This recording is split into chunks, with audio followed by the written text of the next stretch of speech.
Hello friends, welcome to my channels Deepika's kitchen. અને આજે ફરીથી આપણે એક શિયાળુ સ્પેશિયલ રેસીપી ખજૂર પાક બનાવીશું, જેમાં આપણે થોડો પણ ખાંડ નાખવાનો નથી અને એકદમ હેલ્ધી એવો ખજૂર પાક રેડી કરી લઈશું. તો ચાલો સ્ટાર્ટ કરીએ. તો મેં અહીંયા 1 કિલો જેટલો ખજૂર લીધો છે અને એની અંદર એડ કરવા માટે અહીંયા ડ્રાયફ્રૂટ લીધા છે કે જેની અંદર કાજુ, બદામ અને પિસ્તા એડ કરી લઈએ. ડ્રાયફ્રૂટ્સમાં તમે તમારી રીતે પણ ક્વોન્ટિટી નાખી શકો છો, વધારે નાખવા હોય તો વધારે અને ઓછા કરવા હોય તો ઓછા. તો અહીંયા મેં જે કાજુ બદામ છે એના 2 ભાગ એટલે કે 2 ટુકડા કર્યા છે અને જે પિસ્તા હતા એના ફોતરા કાઢીને એને થોડીવાર માટે પલાળીને રાખી દીધી હતી અને થોડીવાર બાદ સૂકવી લીધી હતી. અને અહીંયા જે આપણે ખજૂર છે એમાંથી હું બધા જ ઠળિયા કાઢી લઉં છું. ડ્રાયફ્રૂટ્સમાં તમે તમારા રીતે અલગ બીજું પણ ડ્રાયફ્રૂટ્સમાં એડ કરી શકો છો, જેમ કે સનફ્લાવર બીજ એડ કરી શકો છો, મગજતરીના, ટેટીના બીજ, કે એ તમે એ રીતે એડ વધારે પડતા બીજ એડ કરી શકો છો. તો અહીંયા અથર્વભાઈ પણ મારી હેલ્પ કરવા માટે આવી ગયા હતા, અને હેલ્પ એટલે ખાવામાં હેલ્પ કરવા માટે, બીજી એ કંઈ કામમાં નહીં.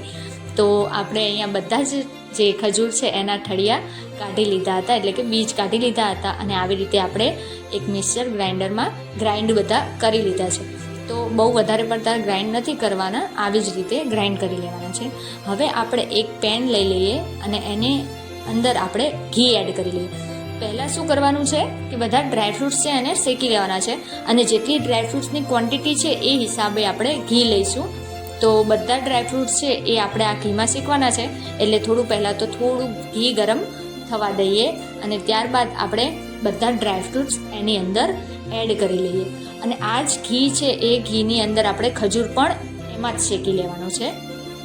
તો આ ડ્રાયફ્રૂટ શેકાતા 5 થી 7 મિનિટ જેવો ટાઈમ લાગે છે અને વધારે પડતા એને શેકવાના નથી. ઘીમાં થોડા કલર ચેન્જ થાય ત્યાં સુધી આપણે શેકી લઈએ. તો કાજુ બદામ એડ કર્યા હતા, ત્યારબાદ તેની અંદર મેં પિસ્તા પણ એડ કરી લીધા છે. પિસ્તાના મેં ટુકડા કર્યા નથી, ખાલી કાજુ બદામ છે એના જ 2 ભાગ થાય એ રીતે કર્યા છે. જો તમને વધારે ઝીણા ઝીણા ટુકડા કરવા હોય તો તમે એ રીતે એકદમ ઝીણો પણ ડ્રાયફ્રૂટ્સ કટ કરી શકો છો. અહીંયા મેં મોટા થોડા ટુકડા રાખ્યા હતા. તો એના લીધે શું છે કે બાળકો ખજૂર કરતાં વધારે ડ્રાયફ્રૂટ્સને જોઈને વધારે અટ્રેક્ટ થાય, કારણ કે અત્યારના બાળકો છે જે ખજૂર એકદમ ઓછો ખાય છે. મારા જ ઘરમાં છે કે જે ખજૂર થોડો ઓછો ખવાય છે. તો આપણે બધા ડ્રાયફ્રૂટ્સ છે એને કલર ચેન્જ થાય ત્યાં સુધી આપણે શેકી લઈએ.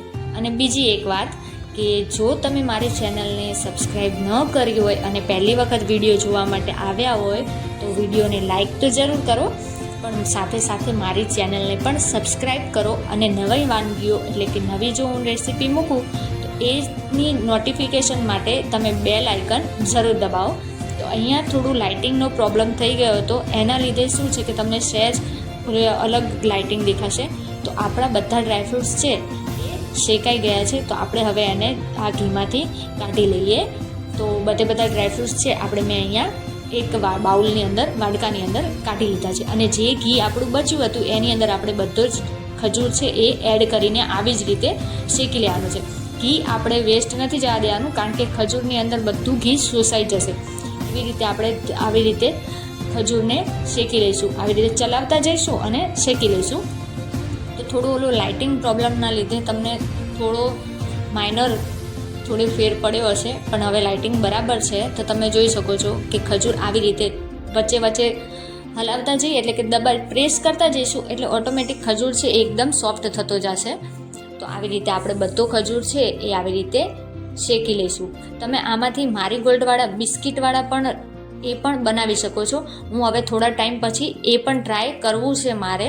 હું નવું જે ટ્રાય કરું છું એ ચોક્કસ એનો વિડીયો બનાવું છું અને તમને પણ બતાવું છું. તો 3 થી 4 મિનિટ ખજૂર શેક્યા બાદ આપણે બધા જ ડ્રાયફ્રૂટ્સ છે એ ખજૂરની અંદર એડ કરીને બંને છે એ સરસ રીતે ખજૂર અને ડ્રાયફ્રૂટ્સ મિક્સ કરી લઈએ. તો અહીંયા થોડી વાર તમને સ્ટાર્ટિંગમાં હાર્ડ પડશે કે થોડો હાથ પણ આપણો ભારે થઈ જાય છે અને નથી મિક્સ થતું. તો અહીંયા થોડી આપણને વાર લાગશે, પરંતુ ખજૂર અને ડ્રાયફ્રૂટ્સ બધા ખૂબ જ સરસ રીતે મિક્સ થઈ જશે. તો આપણે ફટાફટ એને મિક્સ કરી લઈએ.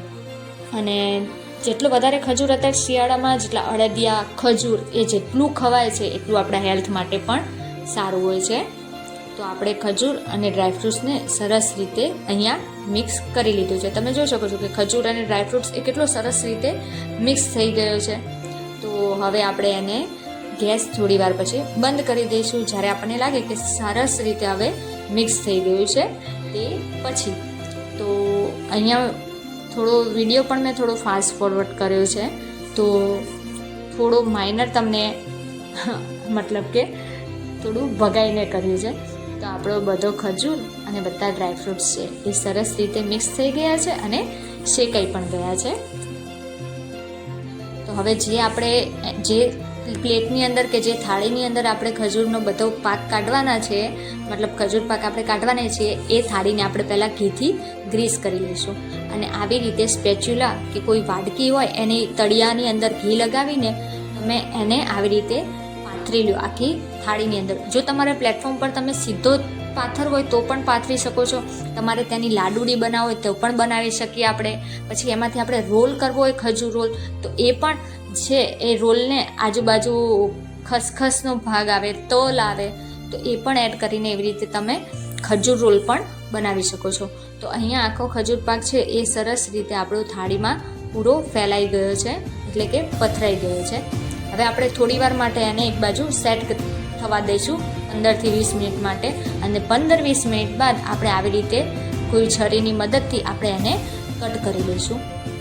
અહીંયા મેં થોડો જલ્દી કટ કરી લીધો હતો એટલે થોડું ડિફિકલ્ટ થયું હતું અને થોડો ખજૂર છે એ વહેલા કાપી લીધું એના લીધે. પરંતુ હું તમને એટલું સજેસ્ટ કરીશ કે તમે થોડી વાર રહેવા દો, શાંતિથી એને કટ કરો. પરંતુ મારા ઘરના છે બાળકો છે એને જલ્દી ખાવું હતું, એટલે એ લોકો માટે મેં ફટાફટ કટ કરી લીધું હતું. અને થોડી વાર બાદ તમે જ્યારે કટ કરીને મૂકશો તો તમે જોઈ શકશો કે તરત જ એ ગ્રીસ કરેલી થાળી હશે એટલે તરત એમાંથી ખજૂર પાકના પીસ નીકળવા માંડશે. તો તમે જોઈ શકો છો કે આપણો ખજૂર પાક એકદમ રેડી થઈ ગયો છે અને હવે બધા ખાવા માટે પણ તૈયાર થઈ ગયા છે. તો રેડી છે આપણો શિયાળુ સ્પેશિયલ ખજૂર પાક. હવે તમે એને તમારા ઘરે પણ બનાવો, ટ્રાય કરો, મારી રેસીપી ટ્રાય કરો અને ત્યારબાદ મને જણાવો કે તમારો ખજૂર પાક છે એ કેવી રેડી થયો છે. અને મારા આ વિડીયોને લાઈક કરો અને મારી ચેનલને સબસ્ક્રાઈબ કરો.